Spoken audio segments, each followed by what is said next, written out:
গজওয়ায়ে তবুক, রাসূলুল্লাহ সাল্লাল্লাহু আলাইহি ওয়াসাল্লাম তবুকের যুদ্ধের সময় মুসলমানদের কাছ থেকে চাঁদা কালেকশন করতেছেন যে গজওয়ায়ে তবুক যুদ্ধ হবে কাফিরদের বিরুদ্ধে, অতএব চাঁদা দিতে হবে সবাই। আল্লাহ রাসূল চাঁদার কথা বললেন যে আল্লাহর রাস্তায় দান করতে হবে। হযরতে উসমান রাদিয়াল্লাহু তাআলা আনহু রাসূলুল্লাহ সাল্লাল্লাহু আলাইহি ওয়াসাল্লামের মেয়ের জামাত ছিলেন। খুলাফায়ে রাশিদিন ছিলেন 4 জন। 4 জনের মধ্যে 2 জন আসলা রাসূলুল্লাহর জামাই আর 2 জন আসলা রাসূলুল্লাহর শ্বশুর। আমরা তো 4 জনের নামই চিনি, আবু বকর, উমর, এরা 2 জন ছিলেন রাসূলুল্লাহর শ্বশুর, আর উসমান এবং আলী 2 জন ছিলেন রাসূলুল্লাহর দামান, মেয়ের জামাই। তো রাসূলুল্লাহ সাল্লাল্লাহু আলাইহি ওয়াসাল্লামের মেয়ের জামাই উসমান ছিলেন 3য় খলিফা। উনি তবুকের যুদ্ধের সময় 100 নয় 200 নয় 700টা উট আল্লাহর রাস্তায় দিয়েছিলেন। কয়শো উট? 700 উট। ওই উসমান রাদিয়াল্লাহু তাআলা আনহু, ওই যুগে একটা উটের দাম কিন্তু অনেক ছিল, বর্তমানেও তো একটা উটের দাম অনেক। উসমান 700 উট দিয়েছেন যে মুসলমানরা যুদ্ধ করবে কাফিরের বিরুদ্ধে আল্লাহর রাস্তায়, আল্লাহ রাসূল মাল দেওয়ার জন্য বলছেন, আমি 700 উট দিলাম। ওই যে চাঁদাতে কালেকশন করতেছেন একজন সাহাবী, খুব গরিব, দিনের জন্য কতটুকু মহব্বত রাসূলুল্লাহ সাল্লাল্লাহু আলাইহি ওয়াসাল্লামের সাহাবীদের ছিল।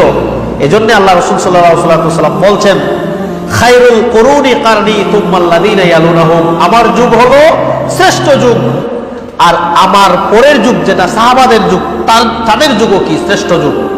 আল্লাহ রাসূল বলে গেছেন আমার যুগও শ্রেষ্ঠ, আমার সাহাবাদের যুগ হলো শ্রেষ্ঠ যুগ। কেন? এই যুগে শ্রেষ্ঠ মানুষ বাস করেছেন, এই যুগে রাসূলুল্লাহর সাহাবীর মতো মানুষ বাস করেছেন। ওই সাহাবী গরিব, চিন্তা করলেন সবাই আল্লাহর রাস্তায় দান করতেছে, আমি তো গরিব মানুষ, আমার তো দান করার মতো কিছু নাই। রাত্রে উনি চলে গেলেন কাজ করার জন্য। এক ইহুদিকে বললেন, তোমার বাগানে আমি সারা রাত্রে পানি, গাছের নিচে পানি দেব, তুমি আমাকে এর বিনিময়ে টাকা দিবা বা খেজুর দিবা। ইহুদি বলল, আমি এর বিনিময়ে তোমাকে খেজুর দেব। সাহাবী সারা রাত্র, বুখারীর হাদিস, সারা রাত্র সাহাবী পানি বয়ে খেজুর, এক মুষ্টি খেজুর নিয়ে আসলেন। এসে আল্লাহ রাসূল সাল্লাল্লাহু আলাইহি ওয়াসাল্লামের কাছে বললেন, আল্লাহ রাসূল, আল্লাহর রাস্তায় দেওয়ার জন্য আমার কিছু নাই, আমার কাছে এক মুষ্টি খেজুর আছে, আমি সারা রাত্রে কাজ করেছি, কাজ করে আমি এই খেজুরটুকু আল্লাহর রাস্তায় দিয়ে দিলাম।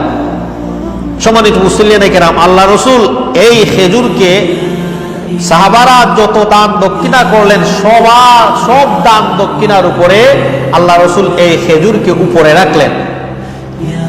এখানে কিন্তু উসমানের 700 উটও কিন্তু ছিল, আবু বকরের সদকা দানের টাকাও ছিল, উমরের দানের টাকাও ছিল।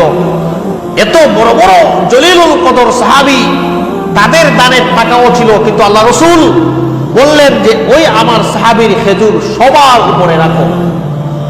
কেন?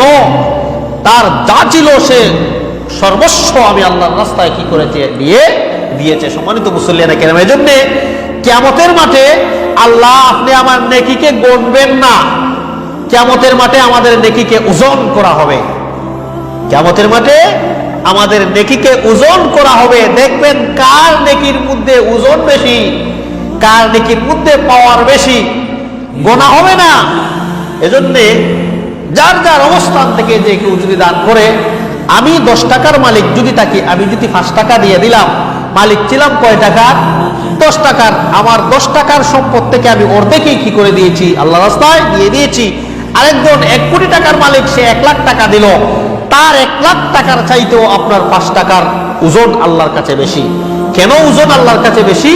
কারণ তুমি টোটাল সম্পদের অর্ধেক দিয়ে দিয়েছো আল্লাহর রাস্তায়, আর সে 1 কোটি টাকার মধ্যে 1 লক্ষ টাকা দিয়েছে, মানে 100 ভাগের 1 ভাগ দিয়েছে। যদি কিয়ামতের মাঠে নেকিকে গোনা হইতো, তাহলে 1 লাখ টাকার নেকি বেশি না 5 টাকার নেকি বেশি? 5 টাকার নেকি কম, 1 লাখ টাকার নেকি বেশি। কিয়ামতের ময়দানে যদি নেকি গোনা হয়, তাহলে তো 1 লক্ষ টাকার নেকি বেশি হইতো, 5 টাকার নেকি কম হইতো। না না না, কিয়ামতের মাঠে নেকি গোনা হবে না, কিয়ামতের মাঠে নেকি ওজন করা হবে। যার কারণে তুমি যদি 10 টাকার মালিক থাকো, 10 টাকার মালিক হয়ে 5 টাকাই আল্লাহর রাস্তায় দান করে দিয়েছো, এর অর্থই হলো তুমি অর্ধেক সম্পদ আল্লাহর রাস্তায় দিয়ে দিয়েছো।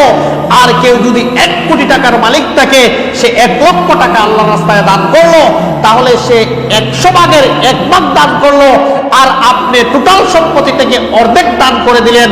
অতএব তার দানের চাইতে আপনার 5 টাকার মর্যাদা, 5 টাকার ওজন আল্লাহর কাছে বেশি। কেন? কারণ আল্লাহ কিয়ামতের মাঠে গুনাহ নেকিকে ওজন করবেন, নেকিকে গণনা করবেন না। সম্মানিত মুসল্লিয়ানে কেরাম, তো রাসূলুল্লাহর সাহাবী যখন এই 1 মুষ্টি খেজুর নিয়ে আসলেন, এসে আল্লাহ রসুলের কাছে দিলেন, আল্লাহ রসুল সাহাবীদেরকে বললেন, সবার দানের উপরে আমার সাহাবীর কি রাখো, দানটাকে রাখো। সম্মানিত মুসল্লিয়ানে কেরাম, তাহলে আল্লাহর কাছে কিয়ামতের মাঠে নেকি মাফা হবে না, মাফা হবে, নেকি